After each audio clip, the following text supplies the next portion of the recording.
All right, we begin this edition with the latest that we are tracking on Iran-US talks. It's Iran that has said that it has reached an understanding with the US on the main guiding principles for a deal to avoid conflict. In fact, the Omani-mediated talks were aimed at averting the possibility of US military intervention to curb Iran's nuclear program, weeks after thousands were killed in mass demonstrations. Speaking after indirect talks in Geneva, Iranian Foreign Minister Abbas Araghchi cleared that progress does not mean an agreement will be reached soon. This does not mean that we can reach an agreement quickly, but at least the path has started. We hope that this will be done as soon as possible, and we are prepared to spend enough time on it. However, when it comes to drafting the text, the work becomes a bit more difficult and detailed.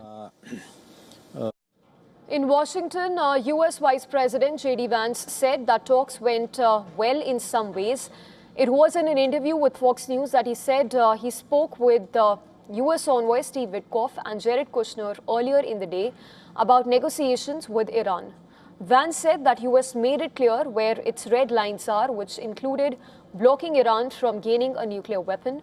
The US Vice President even warned that while they would prefer a diplomatic solution, all options are still on the table.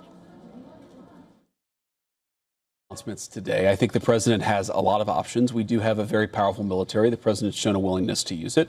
He also has a remarkable diplomatic team. He's shown a willingness to use that too. And so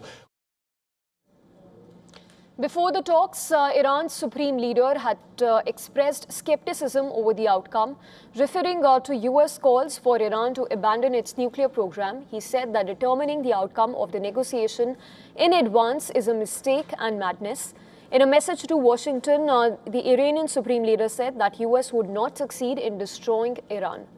Well, the US has moved more than 50 fighter jets towards West Asia in the past 24 hours alone. The aircraft include F-22, F-35 and F-16 fighter jets, along with several refueling planes. Alongside the air deployment, USS Gerald R. Ford aircraft carrier strike group has departed the Caribbean and now in the mid-Atlantic, heading towards West Asia. Also, according to the Associated Press, a US official, while speaking on condition of anonymity, said that the Ford is sailing with 3 guided missile destroyers, the USS Mahan, USS Bainbridge and the USS Winston Churchill as well. Iran has also sought to display its military might with the Islamic Revolutionary Guard Corps conducting a series of war games in the Strait of Hormuz to prepare for potential security as well as military threats. It is strategically significant waterway through which a large share of the world's energy supplies pass, making any military activity in the area a focus of international attention.